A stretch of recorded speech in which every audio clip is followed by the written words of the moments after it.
We're going to use this remaining time this afternoon to ask the various tables to report out on relevant discussions that maybe build on what we've been talking about all day.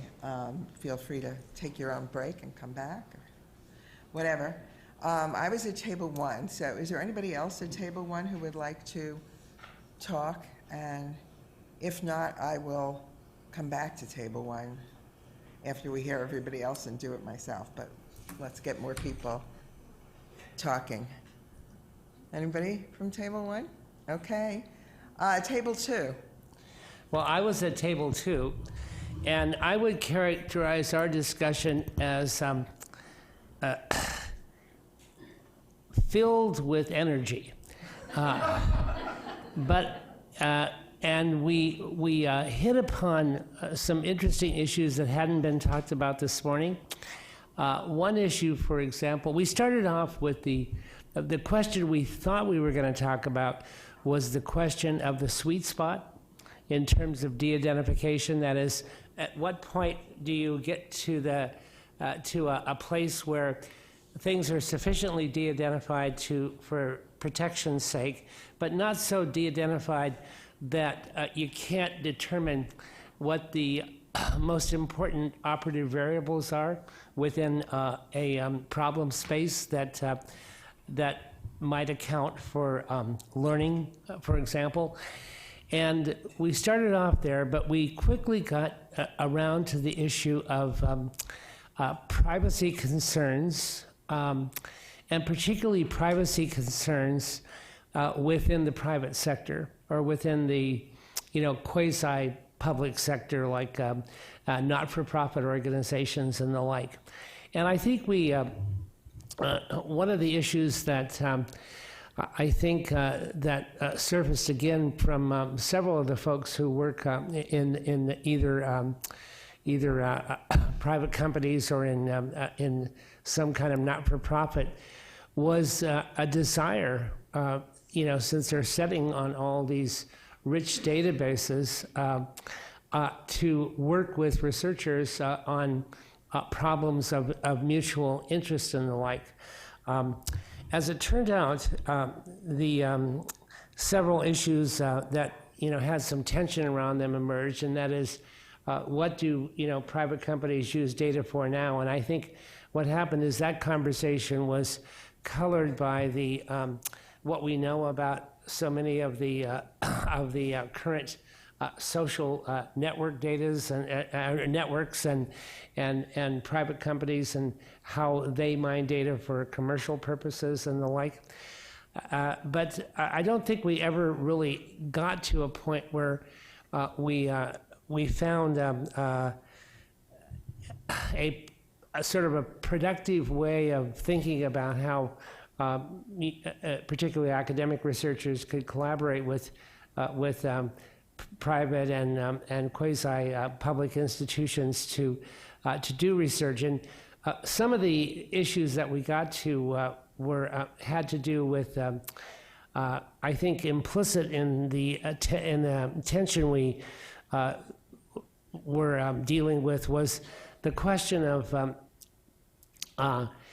the degree to which the data within some of these organizations is the grain size at which it is conceptualized, and the relationship between grain size at which you collect the data. Like if there are 18 different sub-skills required along some kind of learning trajectory, the degree to which you sort of think about how those different buckets of data are organized in some kind of learning trajectory and the like, and that is, do you have to go through skill A, B, and C, and D before you get to either D, E, or F, or even worse, how do you orchestrate A, B, C, and D and do something that we might look at and call an authentic performance of something that we might care about? But I don't know, I'd like someone else to, from table 2 to enter the conversation here and add their perspective. But I do think that that the folks from the private sector were very willing to sort of reach out to academic researchers for purposes of learning more about how learning operates within the data systems that they have available. It seemed to me to be a real readiness for folks to do that. And so, if anyone else from Table 2 wants to pick up that thread and run with it, I'd be very happy to have them speak up now. Well, there you go. Yeah.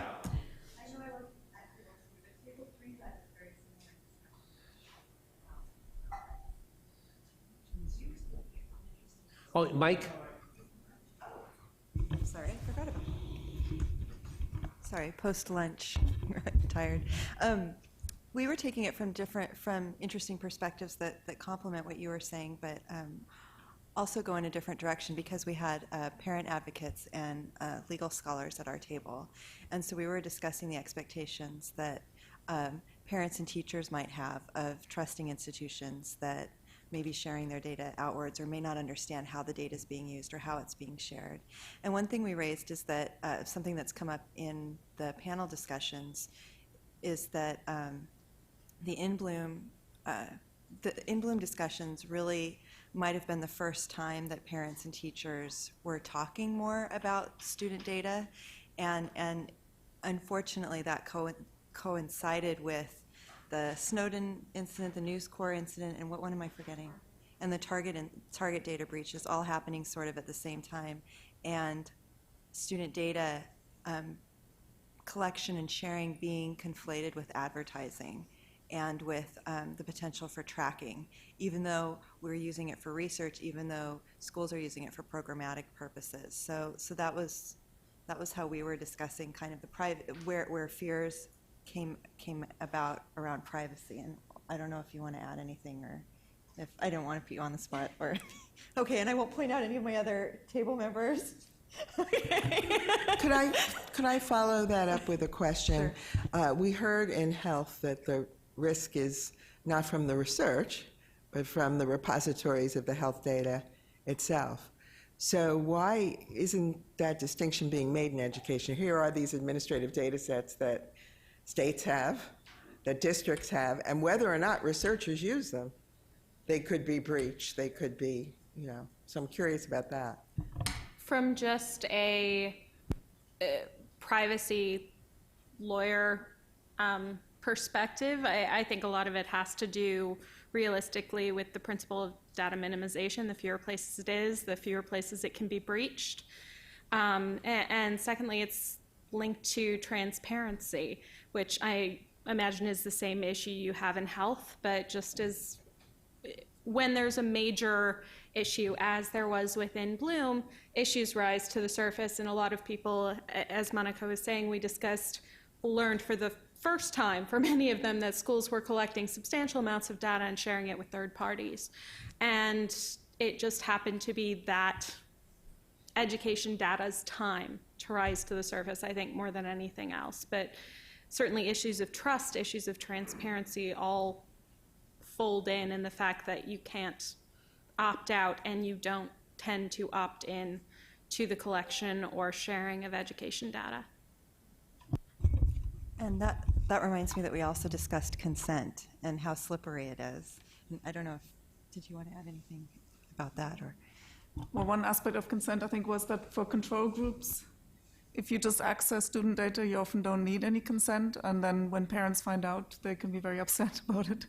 So, but that also followed the conversation that there may be greater risks equally great risks to data security when administrative data are used for the purpose that they're collected for, but maybe the benefit is clearer to the parents and students. Bus drivers need to know where they can drop off their children, so they need, it's obvious that it's needed for those purposes, but maybe the benefits of research are just not widely enough appreciated, and there needs to be much more communication. The research results should be, have to be fed back to the parents, and it has to also sometimes be made clear, we're using this particular instruction method because research has shown, so there has to be more reference to research to make people appreciate more how important it actually is.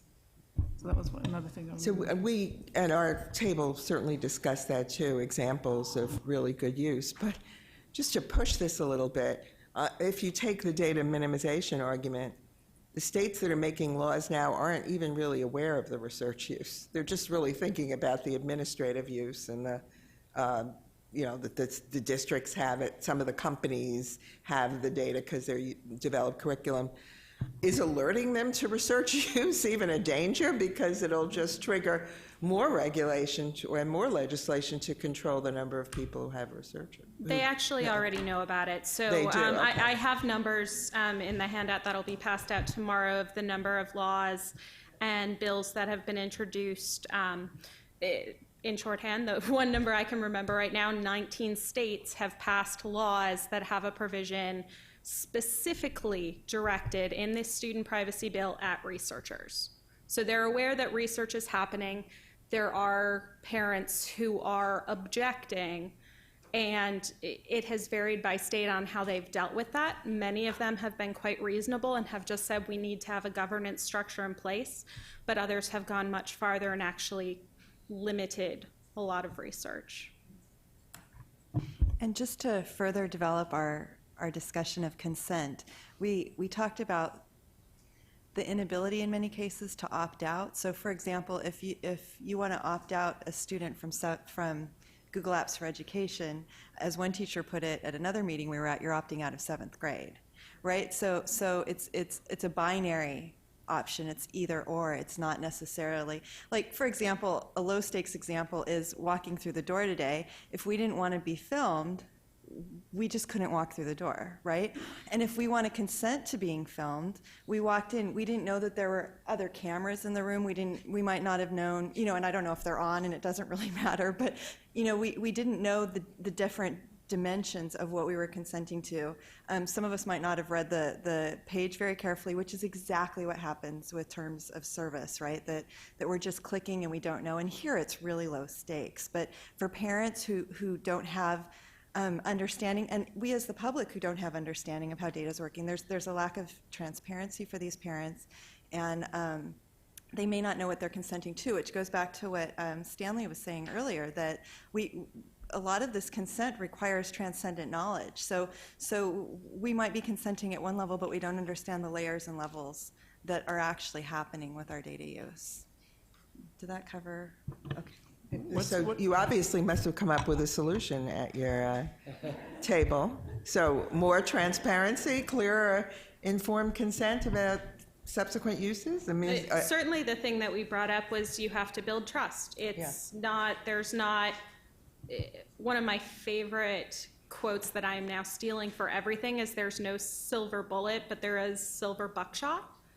So there's really a lot of good examples throughout the country that's been exercised, a lot in K-12 over the past few years, but certainly extending to higher ed, some great work happening all around the country of setting up these data governance structures and setting up how people can help build trust. I mean, I think there is at least 3 publications I can think of off the top of my head that specifically address student privacy and trust and how do you build it.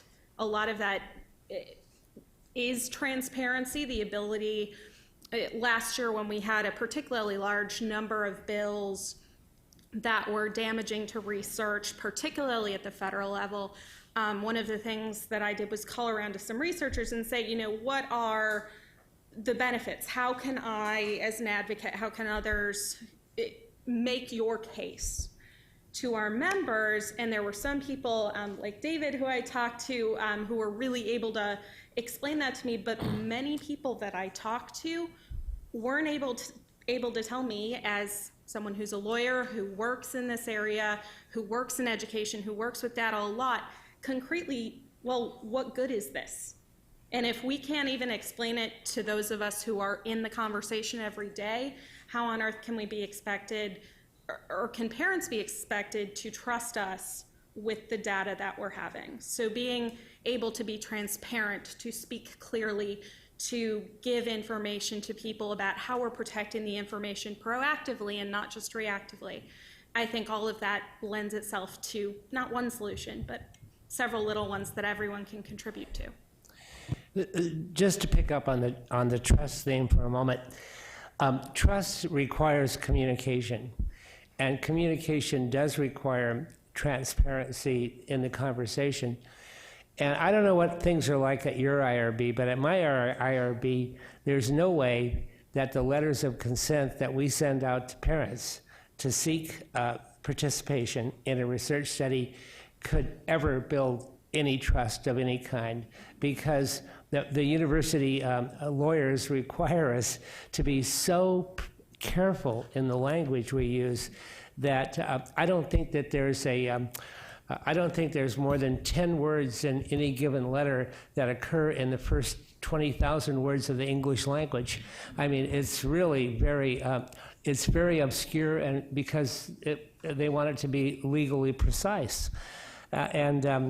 You know, I look at those letters and I say, if I were a parent and I got one of these letters, I'm not sure I would sign it either. But you know, the other thing about trust is there's two parts of it. Today we've basically talked about the you know, accessibility of data part and trusting that we're going to protect your data. We haven't talked about the actual the nature of the research itself, the intervention or whatever it is that you're actually doing, and whether or not that's perceived to be of any benefit.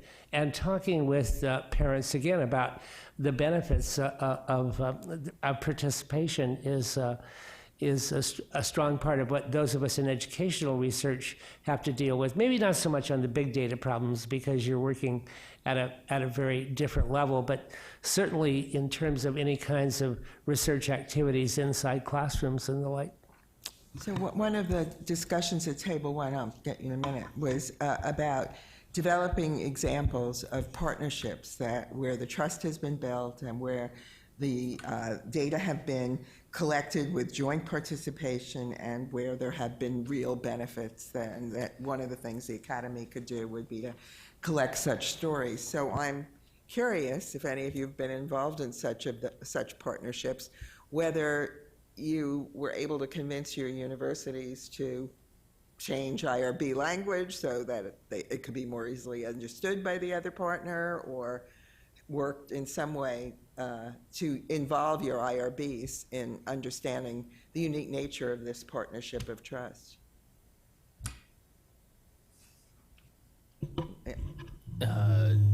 So Rebecca Armstrong from UC Berkeley, who's the director of Human Subjects, she was very interested in having conversations about MOOCs and MOOC data and that kind of new frontier. So I think we both benefited from a number of sit-down conversations with one another. We served on a couple panels together, so we kind of learned a common language to talk about IRBs with respect to MOOCs and the different avenues you could go down. You know, what might qualify for regular instructional practice. So that's what Neil Heffernan in the Assessments project that's been referenced several times has been able to accomplish with his IRB through, I'm sure, a lot of conversation, is any experiments that he personally approves to be run on Assessments doesn't need to be separately approved by the IRB. It just counts as regular instructional practice. So I guess I don't have an immediate concrete output other than I think we've gotten on the same wavelength. Mine's the old question that comes up with building trust and David's follow-on. It strikes me when I think of administrative data and big data that you can build trust around protecting the access and privacy and so forth, and that's what's got to be worked on. The research is never going to benefit the people whose data are being provided in some sense, or only occasionally. I mean, you have Camilla's example of something that looks like it could actually help the people involved, but it comes out 3 years later, and it's never going to involve the kids or the parents, the kids or the parents that are signing these requests. You know, you might build community spirit by saying, well, we're going to improve everybody's education if you give us access to your kids' data. But it seems like the only real element of trust is convincing people that their data are private. You can focus on the younger siblings in the back. Yeah, I want to point to another project that I think fits Susan's standard. And it's one that Suzanne Donovan, who's a neighbor of the National Academy over in the other building, the National Academy of Education, the Strategic Education Research Partnership, yeah, which it builds trust with school districts by, if you're going to work with SERP, and we had Berkeley and Stanford actually worked together on SERP in San Francisco and Oakland, and there are still folks in each university working there. But the point is that if you wanted to work with SERP, you had to agree to work as a researcher on whatever agenda the school district came up with as one that was important to them. Having negotiated research projects, one of which had to do with the development of a science assessment of argumentation that Jonathan Osborne from Stanford and Mark Wilson from Berkeley worked on. Another had to do with mathematics initiative at middle school level. And there were several specific agendas that we negotiated. But the point is that those of us from academic research institutions had to buy into the idea that we could accomplish goals that were important to us and to our professional identity and portfolio, but always within the context of what was important to the school. And in a sense, we were there to help the school district sort of work on its own priorities and problems, and that actually worked quite well.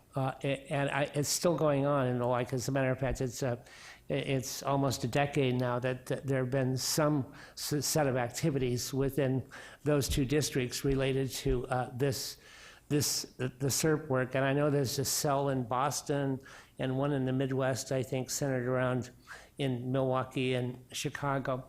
But it's an interesting model, but it's different from the model that most academic researchers use, which is to generate a problem and a problem space, and then go find a school that's willing to work with them on it. In the back. So just to dovetail a bit on what was said earlier about transparency and trust and demonstrating the value of the research, as Amelia said, and no one can explain it better than she can, legislation is impacting research, and we're not hearing, it's been very challenging to sort of find the voice of researchers in the privacy conversation.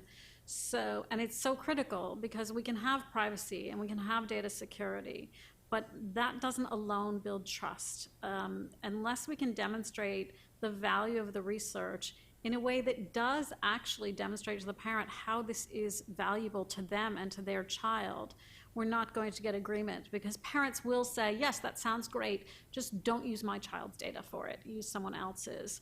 So we almost need to sort of think about research from a marketing perspective. How do we better market education research and academic research of this sort in order to build the trust? Because you need all three. You need the parent buy-in, which means I believe that this is going to help me or my child's future, plus the transparency, plus the privacy, plus the security in order to get the trust. and get parents to sign those really awful legal documents to allow you to use their child's data.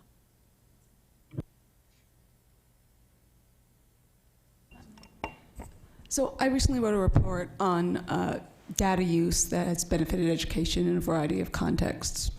And I found it tremendously difficult to find any examples of concrete effects that had been implemented.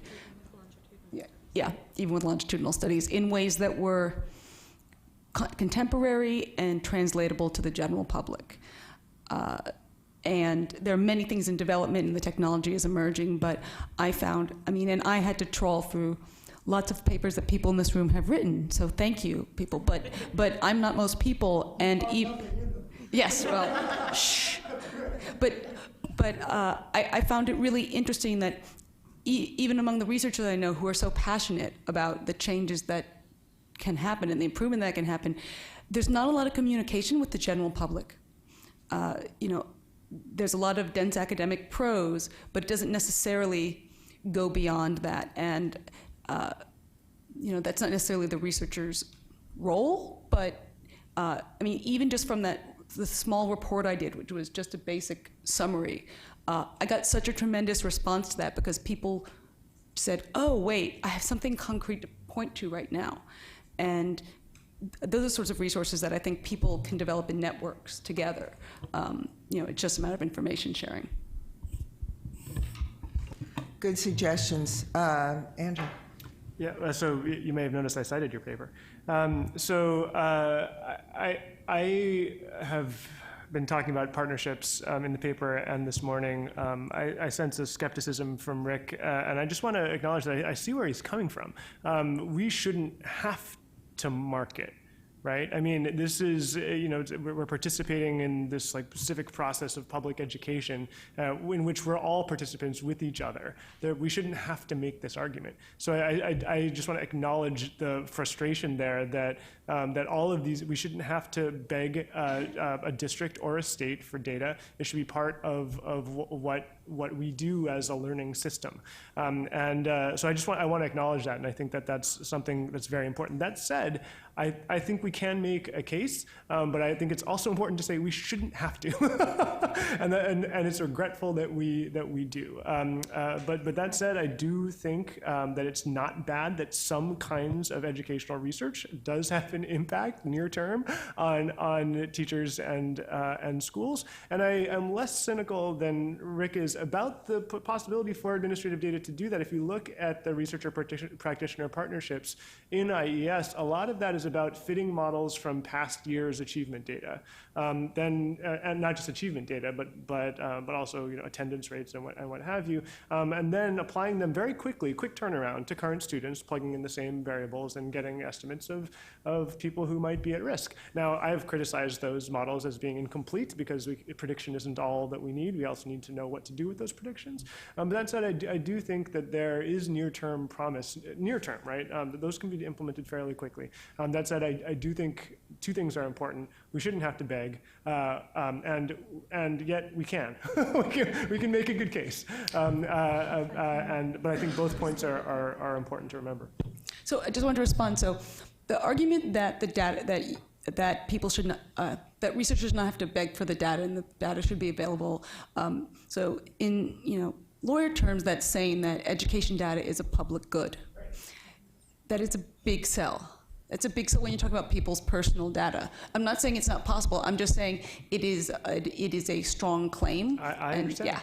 Yeah. I understand, but it shouldn't be. I would go so far as to say almost no one. I'm more optimistic. I'm more optimistic.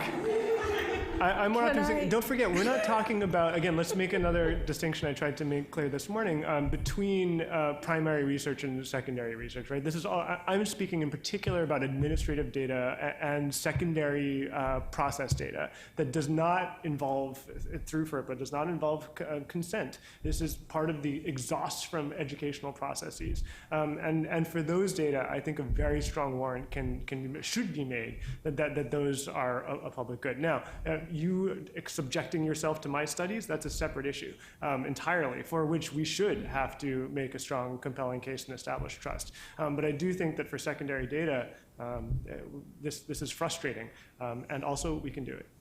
But if I understood Stan correctly, he was saying that even in a field where it seems perfectly clear, that it's important to know that X drug works or doesn't, the legislation inhibiting research is growing every year. Well, Can I just yeah, stand but also, here for a second? As a parent, in my role here today and tomorrow as a parent, I do have to add, I agree. That's the tension, right? Is as a parent, I don't understand what is being done with all this research that is being collected. And now you're talking about my child. So that becomes a very personal issue that I think researchers are not addressing. And I understand, and that's the tension, right? One, as a parent, I'm saying, well, explain to me what you're doing with this information. And a researcher is saying, why do I have to do this for you? So I think there's that dismiss of parent concerns in the research community that needs to be addressed. Maybe marketing is not the right concept to think about, but I think that when you are speaking about student data, when it is so personal to people, there needs to be that understanding of my child or my college student, regardless of who that is providing you the data points. So what is the benefit to me as a selfish human being and as a parent, right? Whether I'm not going to see it now, but I'm going to see it in 10 years, explain it. Lay it out and saying, this is what we're working towards.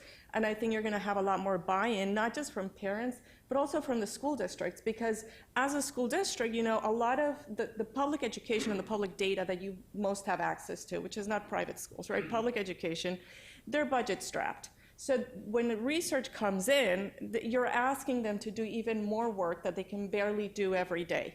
So what is their motivation to give you that information? And that's why they say, well, grab what you can, but I can't help you more. But that is the understanding that needs to come from researchers and say, this is what I'm trying to achieve. This is how I think it's going to help the school. And it might not help you today. It might help in 5 years or 10 years. But at least there's a conversation, and that's how you're building the trust, and that's how you're building the transparency towards those loftier goals that we're all here for. At the end of the day, we're talking about the kids.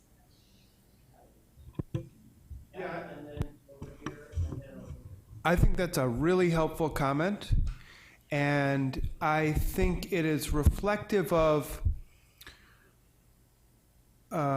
way I think the whole framing of this workshop could be shifted. The title of the workshop is Balancing Research Needs and Student Privacy, but I think that's the wrong opposition, or that's not the two things that need to be put into balance, because no one's going to prioritize the needs of researchers. What needs to be prioritized and set against or put in balance with student privacy is the needs of school districts to improve, the needs of policymakers to make smarter decisions, the needs of communities to make better use of the data that are already being collected. So it's the practical application of data that needs to be balanced with student privacy, not the needs of researchers. Researchers' needs are only a tool for serving the larger goal of school improvement through use of data we're already collecting for administrative purposes.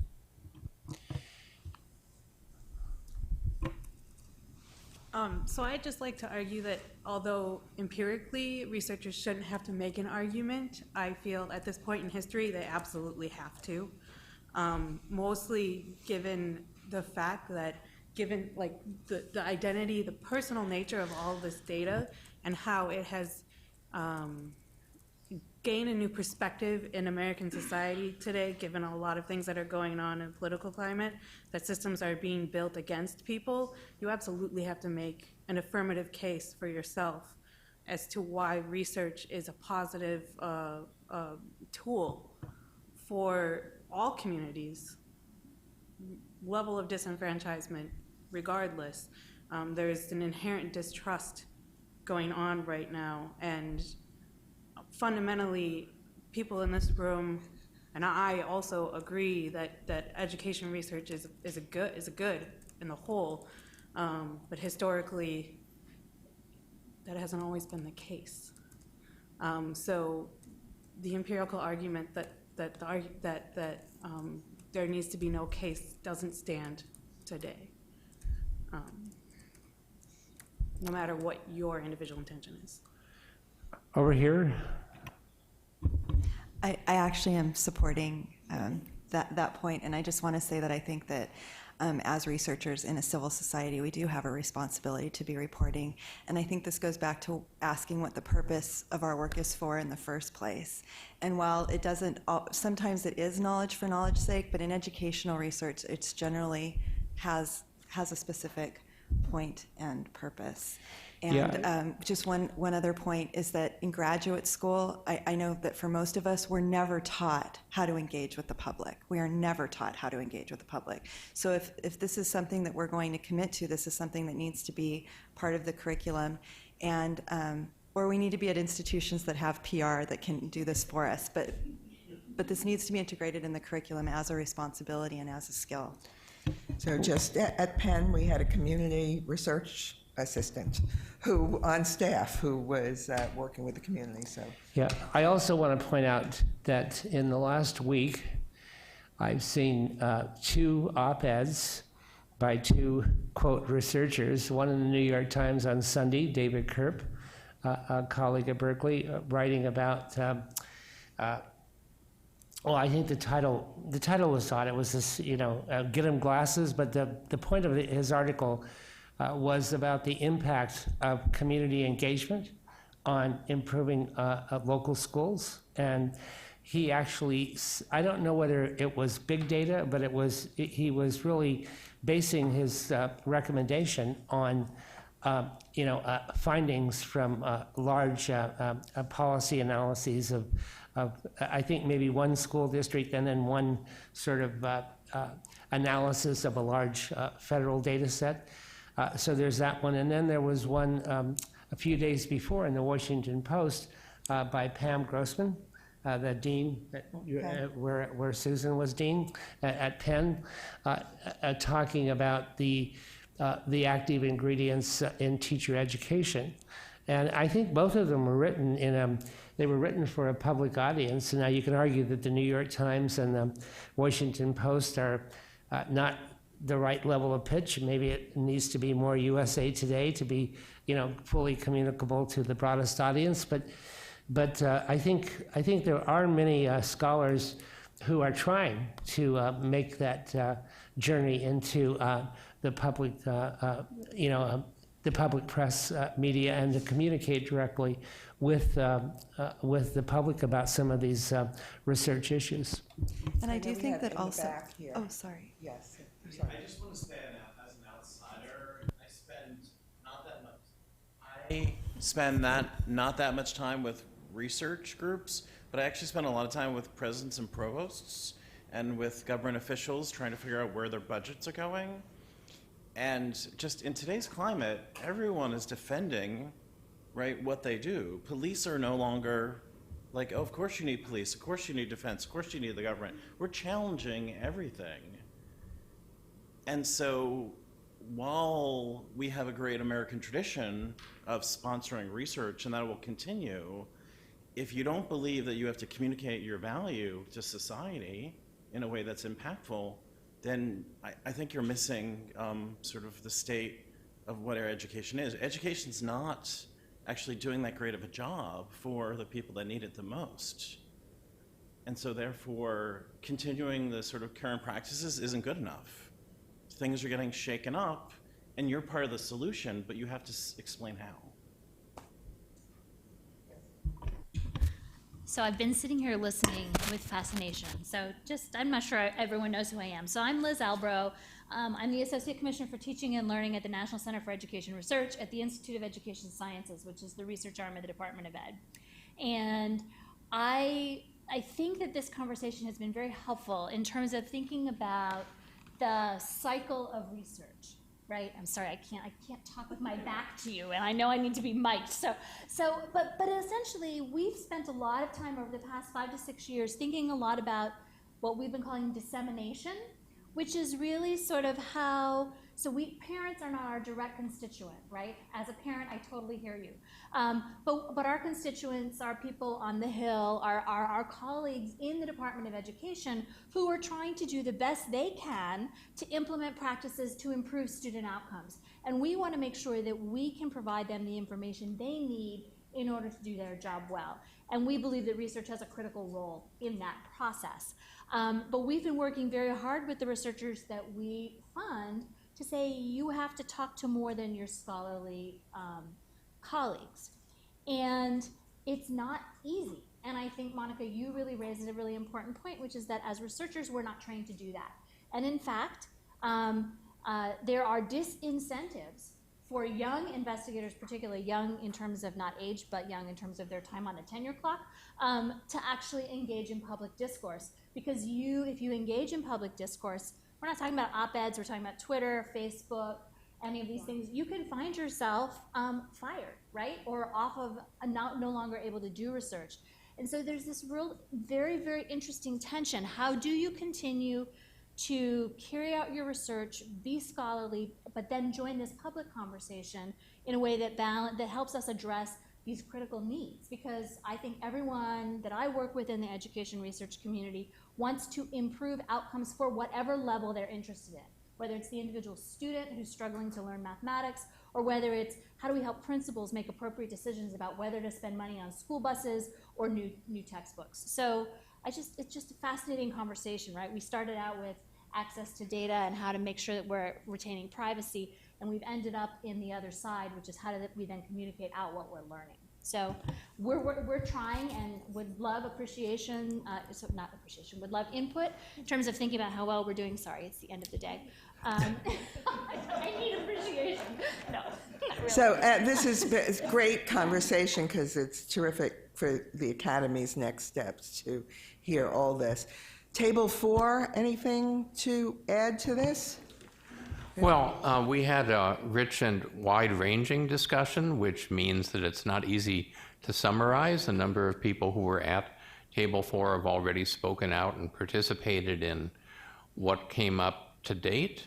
I would say that a lot of our discussion was about how to make a case about the benefits outweighing the risks. One of the points that came up is that it's not easy to measure some of the things that we know are most important. So what are other proxies for SES besides free and reduced lunch that people are actually willing to reveal? That's a tough one. We also had a discussion, frankly, about the poor quality of much educational research. Some of that is not addressing the most important questions. So Stokes' book, Posture's Quadrant, really comes to mind in terms of orienting research towards really the important themes in practice and policy, and yet that often is not what drives research agendas. And then often the methodologies and the designs don't give one much confidence in the findings, frankly. So there are a lot of problems with education research writ large that really need to be acknowledged, and that came out, in the discussion at Table 4. One of the things that we talked about, again, is the challenge with outcome measures from education, that economics provides pretty clear outcome measures for business. You can look at health, and there are a pretty clear set of outcome measures there. Education, there's much more lack of consensus on what the true outcome measures of schooling should be. You can get parents to agree that they want their children to have more economic opportunities than they themselves had. Once you get beyond that, it gets pretty complicated. The other thing that came out at Table 4 that we haven't talked about as much as we might is the interaction between access, security, and confidentiality on one hand, and privacy on the other hand. And we did describe the fact that there are a lot of different kinds of data breaches that occur outside of research that are predominantly the result of human error, that don't receive the same amount of scrutiny and worry that they should relative to data breaches within education research. It was also pointed out that when there was the massive federal data breach and the government ended up having to offer, protection, identity protection in a blanket way. Only 4% took advantage of that. I will credit myself with being one of the 4% who did. But it makes you wonder then, how much of this is rhetoric and how much of this is reality. Okay, great. Table 5, I don't know how many tables there were. How many were there? There were 5. I found myself unexpectedly the note taker for table 5. Maybe I was supposed to be, but I wasn't sure about it in advance.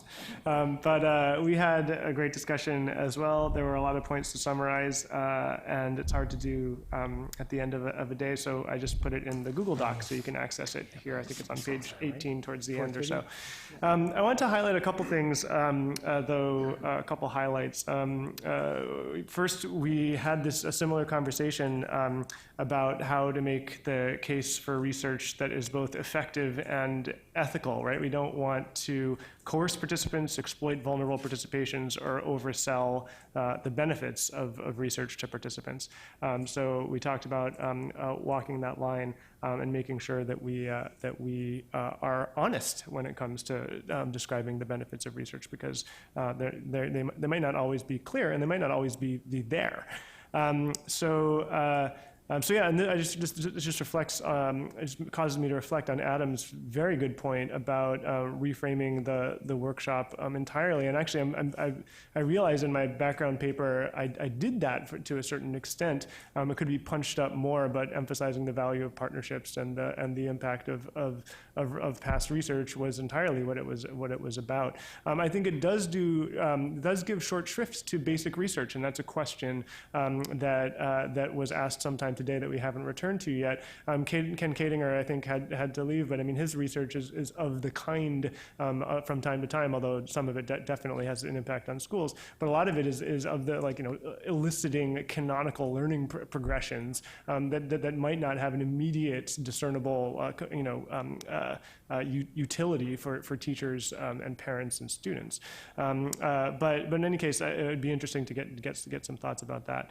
The only other point I want to raise, and I think it's a really important one that Jennifer raised towards the end of our conversation, we've talked a little bit about infrastructure and implementation and how to train people who work in states and districts to be able to enact secure data policies, to which she said, good luck, hello. And maybe, Jennifer, if I could just get you to describe those issues and then maybe think about solutions, think about things that we could do, or we could think about how just saying, oh yeah, let's just train everybody. Since that's infeasible, what kind of supports can we give people in districts and states? Okay, on behalf of all districts and states everywhere. Mainly my point was, this morning there was a lot of conversation around, why don't you just train your people on basic privacy? What is the deal? Yeah, agree.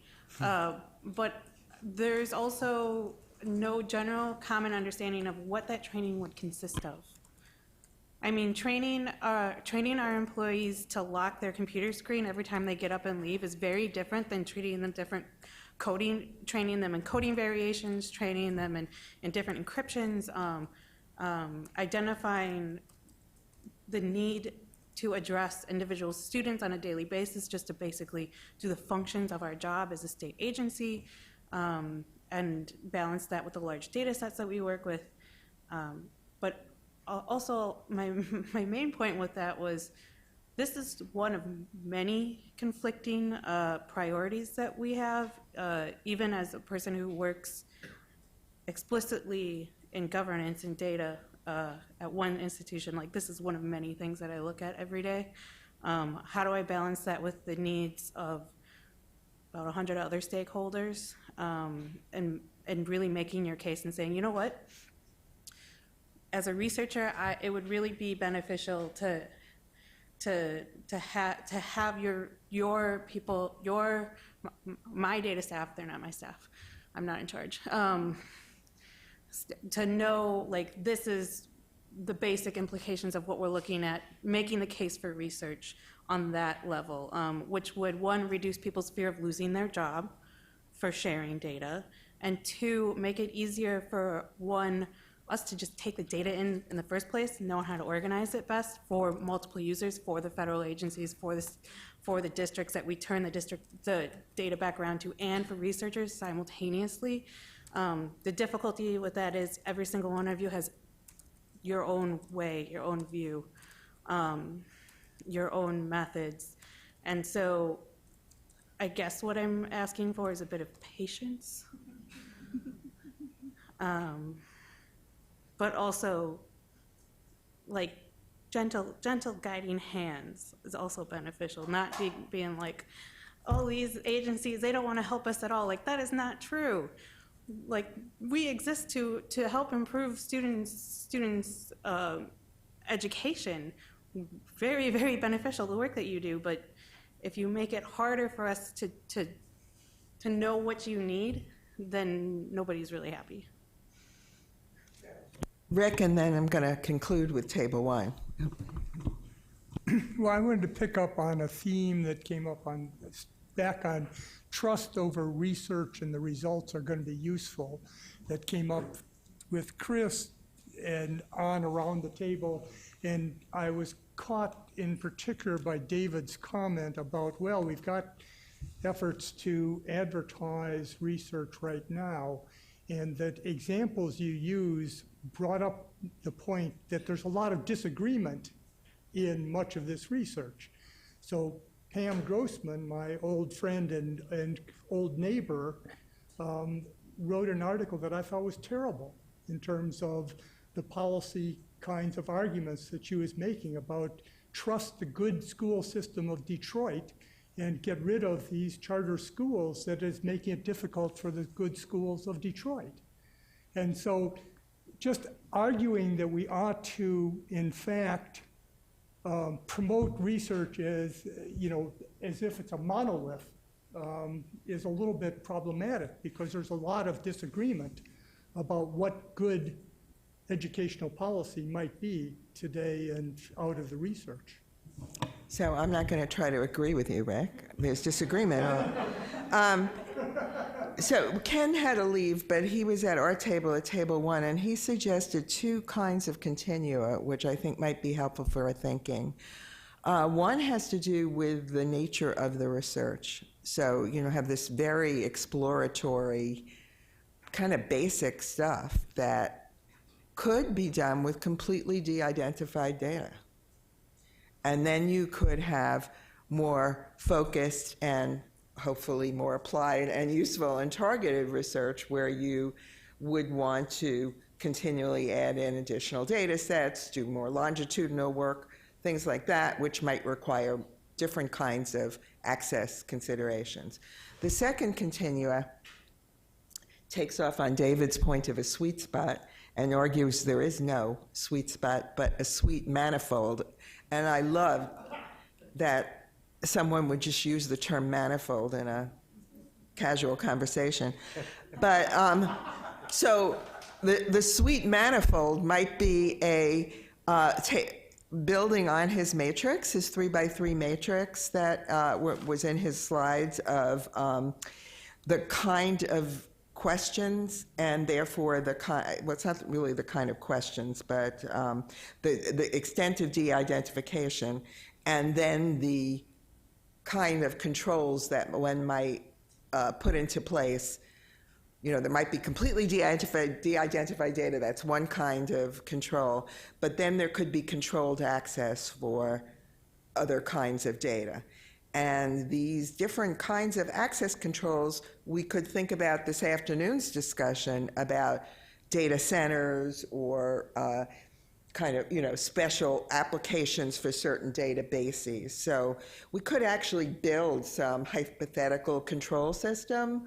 I don't like the word, that sounds terrible, but some hypothetical sweet manifold that takes into account cases where you could have completely de-identified data and really open access, and cases where you would have data that would take a lot of trust and work to build that trust, but had very controlled access, which would help it build the trust because people would be known to people, and there would be all kinds of checks.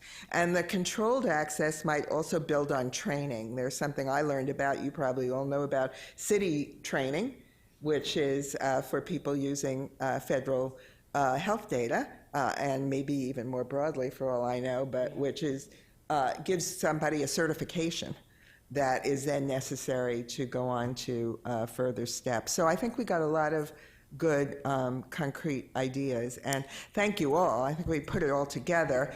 There's more than enough for the Academy to do, and for those of you who are funders, I hope you heard that. So, because we would need support to go ahead and do it.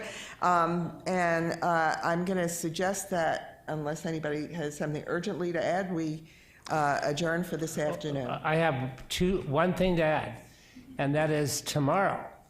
We get to hear lessons learned from education stakeholders, and then we have our wind-up panel, which is going to put all this together for us on the implications of privacy concerns for using student data for research.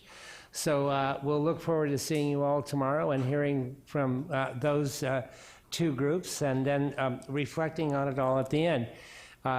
Susan and I and the staff of the National Academy, especially Amy, who has been sort of like, the central cog in this whole machine to get this whole thing together. I want to thank all of them for all their hard work in bringing this off. And so